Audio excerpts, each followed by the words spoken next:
ዘንበል ያልክለት ማነው እንደኔ ተቀበልከው ፊትን ያበራለት የተቀበልከው በምሕረት። ቅድስት ሶፊያ እንዳረፈች ነው፣ በሰማዕትነት እንዳረፈች ነው። ቅድስት ሶፊያ ቤተሰቦቿ በሚገባን ያሳደጓት በድንግልና ሕይወት ያደገች ናት። በኋላ መጨረሻ ላይ ወላጆቿ ሊያጋቧት ፈለጉ ለአንድ መስፍን። እሷ ደግሞ ማግባትን አልፈለገችም። ምክንያቱም ካገባች ስለ ልጆች ማሰብ፣ ስለ ነፍሷ ድነት ከማሰብ ይልቅ ስለ ልጆች ማሳደግ ልታስብ ነው። በቃ በአጭሩ የዓለም ነገር ሊከብድባት ነው ማለት ነው። ይህን አሰበች። እሷ ደግሞ በፍጹም ልቧ ፈጣሪዋ ማገልገል ነው የምትፈልገው። ስለዚህ ምን አደረገች መሰላቸው? ረጅም ጸሎት ጸለየች፣ 100 ስግደትም ሰገደች ይላል። ከዛ እግዚአብሔር ሆይ እባክህን እኔ ኃጢአተኛ ባሪያን ለነፍሴ ድነት ማሰብ ትቼ ለዓለማዊ ነገር ብቻ እያሰብኩ እንድኖር አትተወኝ ብላ ተማጸነች። 100 ስግደት ጸለየች። ከዛ እግዚአብሔር አምላክ መንገዱን አመለከታት። እዚህ ጋር አንድ ነገር እንማራለን ወንድሞች። አንደኛ ከነፍስ ይልቅ ከስጋ ይልቅ ለነፍስ ማድላት እንዳለብን፣ ለስጋ ከማሰብ ይልቅ ለነፍስ ማሰብ፣ በተለይ ለዘላለማዊ ሕይወት ድነት ማሰብ እንዳለብን። ምክንያቱም የምንኖርባት ዘመን አጭር ዘመን ናት። አግብታም ሊሆን ይችላል፣ ሳታገባም ሊሆን ይችላል። ግን ሙሉ ትኩረት መሆን ያለበት በተለይ አብዛኛውን ጊዜ መስጠት ያለበት ለዘላለማዊ ሕይወት ነው። ምክንያቱም ይሄ ጊዜያዊ ነው። ለዛ ነው ቸሩ መድኃኔዓለም ነገር ግን ልባችሁ በመጠጥ ብዛትና በስካር ስለ ትዳርን በማሰብ እንዳይከብድ፣ ያ ቀንም በድንገት እንዳይመጣባችሁ ለራሳችሁ ተጠንቀቁ። በምድር ሁሉ ላይ በሚቀመጡ ሁሉ እንደ ወጥመድ ይደርስባቸዋል። እንግዲህ ሊመጣ ካለው ከዚህ ሁሉ ለማምለጥ በሰው ልጅን ፊት ለመቆም እንድትችሉ ስትጸልዩ ሁልጊዜ ትጉ ያለው ቸሩ መድኃኔዓለም ለዛ ነው። ምን ማለቱ ነው? ትኩረታችሁ በምድራዊ ነገር እንዳይሰረቅ። ትኩረትሽ በምድራዊ ነገር ላይ ተሰርቆ ድንገት እኔ መጥቼ ወደ ገሃነም እንዳላወርድሽ፣ ጽድቅ መስራትን ትተሽ በምድራዊ ነገር ብቻ ሀሳብሽ ተጠምዶ እኔ ድንገት መጥቼ እንዳልወስድህ ማለቱ ነው። እህቶቼ ወንድሞቼ፣ በእውነት ቆም ብለን ስናስብ እኮ ማለት ነው ብዙዎቻችን በምድራዊ ነገር ተሰርቀናል። አልተሰረቅንም? ተሰርቀናል አይደለም? በምድራዊ ነገር ተሰርቀናል። በቃ እስቲ የወጣቱን በአሁኑ ሰዓት የሚያስበውን እስቲ ይሁት። በቃ የሚያስበው በቃ ስለ ፍቅረኛው ብቻና ብቻ ነው። ወይም ደግሞ ነገ ሀብት ስለማከማቸት ብቻ ነው። ሴቷም እንደዛው ነገ ወደፊት ስለምታገባው ባህል፣ ስለ ወደፊት ትዳሯ በቃ ልቧ በሀሳብ የተጠመደው ነው። ወይም ደግሞ ነገ ሀብት ሰብስባ በቃ የምትፈልገው ነገር ገዝታ ስለመኖር ነው የምታስበው። ወንድሜ ስለ ዘላለማዊ ሕይወትስ የምታስበው መቼ ነው? እህቴ ስለ ዘላለማዊ ሕይወትሽ የምታስቢው መቼ ነው? ዕለታዊ ጉዳዮችሽ ከዘላለማዊ ጉዳዮችሽ ሊያርቁሽ አይገባም። ዕለታዊ ጉዳዮች ከዘላለማዊ ጉዳዮች ሊያርቅ አይገባም። ሞት ከፊት ነው ያለው። ዛሬ ደህና ሆነ የምትታይ አንተ ግን ነገ የምትሞት ሰው ነው ይላል እኮ መጽሐፈ መቃብያን ቀዳማዊ ምዕራፍ 33 ቁጥር 7 ላይ ዛሬ ደህና ሆነ የምትታይ አንተ ግን ነገ የምትሞት ሰው ነህ። እውነት ነው ወንድሞች፣ ነገ የምንሞት ሰዎች ነን። ነገን ለመኖር ከኔና ከእናንተ እርግጠኛ ይሆናል? የለም። ሁሉ በእጅ ወዳለ በሞት ወደ እግዚአብሔር እንደምትሄድ አስብ ይላል መጽሐፍ። ሁሉ በእጅ ወዳለ በሞት ወደ እግዚአብሔር እንደምትሄድ አስብ። በሰራውን ኃጢአት አንተ በፊቱ ይፈረድብህ ዘንድ አንተ በፊቱ ትቆማለህ ይላል። በፊቱ መቆምሽን እንዳትረሽ እህት ዓለምዬ፣ በፊቱ መቆም እንዳትረሳ። የዚያን ጊዜ የምትመልስ ሆነ በቃ በዚህ ዓለም የሰራውን ክፉና በጎን አስብ። ክፉም ይበዛ እንደሆነ በጎም ይበዛ እንደሆነ መርምር፣ ሞክር። በጎ ነገር ብትሰራ የሞቱ ሰዎች በሚነሱበት ቀን ደስ ይል ዘንድ ለአንተ በጎ ነገር ነው። ክፉ ስራ ብትሰራ ግን ወዮልህ። እንደ እጅ ስራ እንደ ልቦናም ክፋት ፍዳን ትቀበላለህ። ባልንጀራንም ብትገዳው የእግዚአብሔርንም ስም ጠርተህ በሐሰት ብትምል እንደ ስራ ፍዳን ትቀበላለህና ወዮልህ ይላል። ስለዚህ እህቴ ምንድን ነው አይምሮሽን ቢዚ ያደረገሽ ነገር ምንድን ነው? ወንድሜ አይምሮን በዚህ ሰዓት ቢዚ ያደረገ ነገር ምንድን ነው? ስለ እጮኛ ማሰብ ነው? ስለ እጮኛ ማሰብ ነው? ስለ ወደፊት ትዳር ማሰብ ነው? ለነፍስ የምታስበው መቼ ነው? ለነፍስሽ የምታስበው መቼ ነው? መጽሐፍ እንዲህ ይላል፣ አጋንንት እንደ ውሾች ደጅ ጠነዋል፣ ሁሉንም ያስረሷል። ብትነሳም ትሰጥ ዘንድ ብትወድም የሚሰበስቡለትን ሰው አያውቁትም እንጂ ያደልባሉ ብሏልና። የማይጠቅም የማትበላውን ገንዘብ ታደልብ ዘንድ የዚህ ዓለም ገንዘብ ያስጎመጃል ይላል። ስንቶቻችን የዚህ ዓለም ገንዘብ አስጎመጀን? ስንቶቻችን የዚህ ዓለም ነገር ቢዚ ያደረገን? ግድ የላችሁም፣ ጊዜ እየሄደ ነው። ጊዜ ቆሞ አይጠብቅም። የኛ ህይወት ልክ በባህር መካከል እንደሚጓዝ መርከበኛ ሰው ነው። ባለመርከብ አንድ ቀን ማዕበል ይነሳብኛል ብሎ ይሰጋል።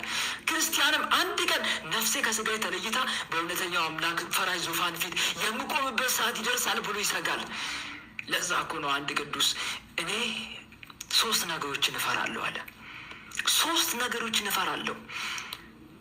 ነፍሴ ከስጋዬ የምትለይበት ሰዓት ሲደርስ፣ በእውነተኛው አምላክ ፈራጅ ዙፋን ፊት የምቆምበት ሰዓት ሲደርስ፣ ፍርድ የምቀበልበት ሰዓት ሲደርስ።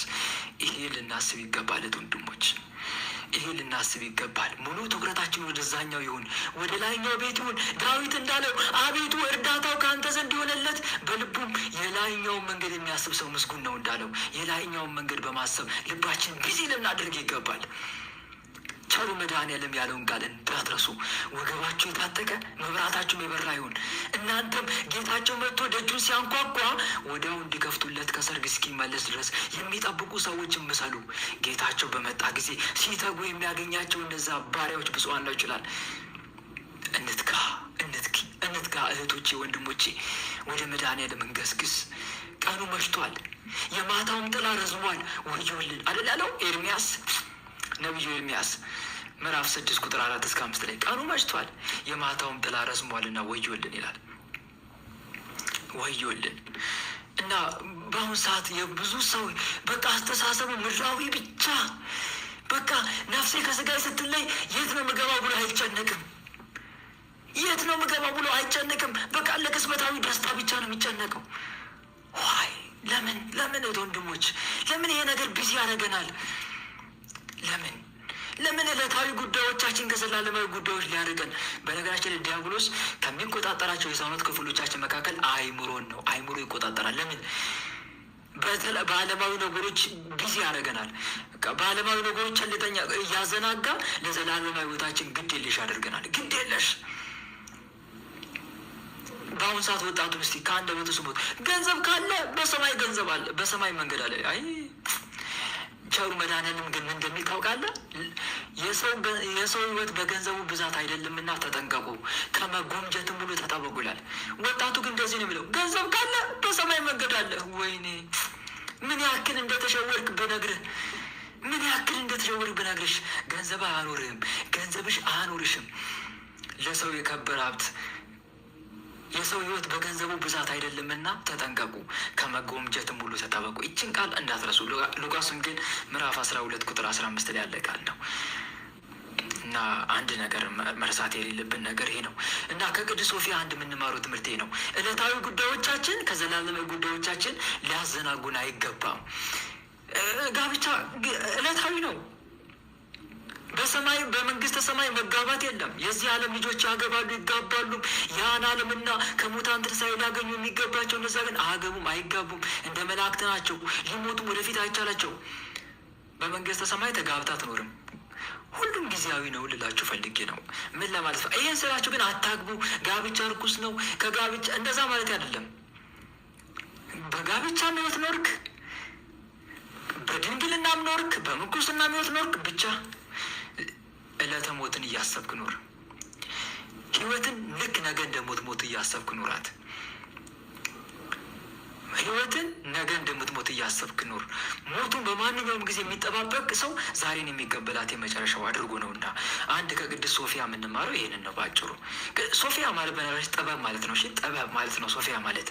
ብዙ ጊዜ የሙስሊሞች እንዲህ አይነት ስም ጥሪ ይዘው እናስተውላለን። ግን ዞሮ ሶፊያ ማለት ጥበብ ማለት ነው። ይህን ልንረሳ አይገባም። እና ወደ ዋናው ሀሳቤ ስመጣላችሁ ቅድስት ሶፊያ ወላጆቿ ልናጋባሽ ነው ሲሏት ከወላጆቿ ጋር አልተከራከረችም። አላገባም፣ አጋቡኝ፣ አላገባም እንደዚህ አይነት ሰጥ አገባ ውስጥ አልገባችም። ቀጥታ በቃ ወደ አምላኳ ነው አቤት ያለች፣ ጮኸች።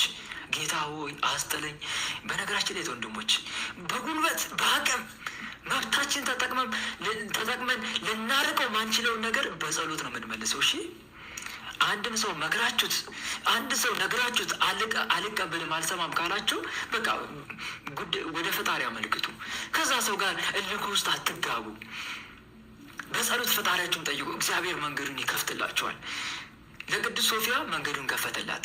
መጀመሪያ 100 ስግደት፣ ከዛ ረጅም ጸሎት ጸለየች። አያችሁ አይደል? ጸሎት ስትጸልይ ደግሞ ከስግደት ጋር ቢሆን አሪፍ ነው።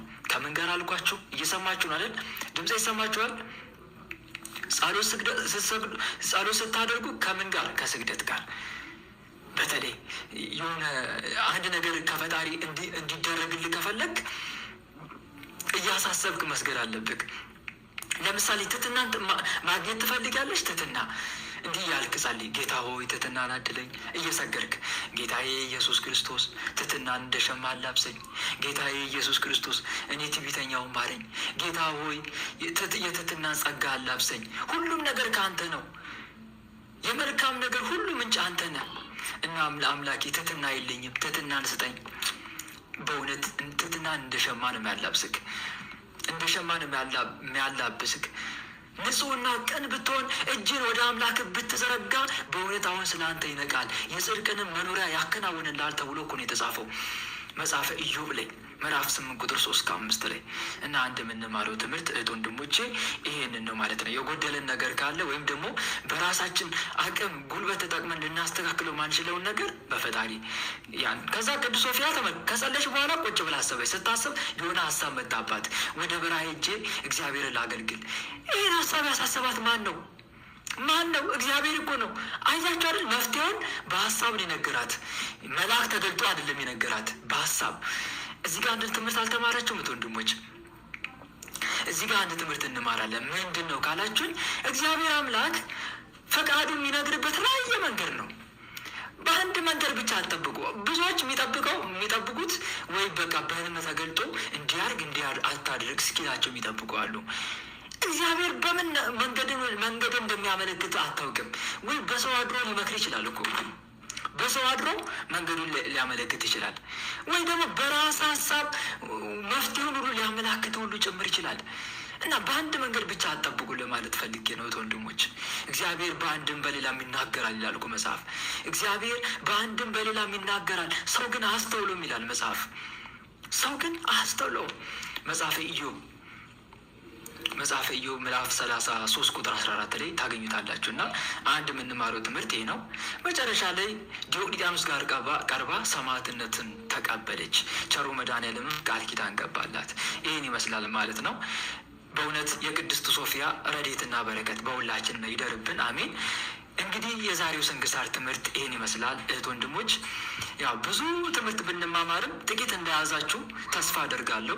በእውነት በዚህ መልኩ ያስተማረን የመከረን ቸሩ መድኃኔዓለም ስሙ ከአጽናፍ እስከ አጽናፍ ለዘላለም የተመሰገነ ይሁን። እኛም በሰማነው ቃል በተማርነው ትምህርት 30፣ 60፣ 100 የምናፈራ አድርገን የስሙ ቀዳሽ የመንግስቱን ወራሽ ለመሆን ያብቃን፣ አሜን። ወስብሐት ለእግዚአብሔር ወለወላዲቱ ድንግል ወለመስቀሉ ክቡር፣ አሜን።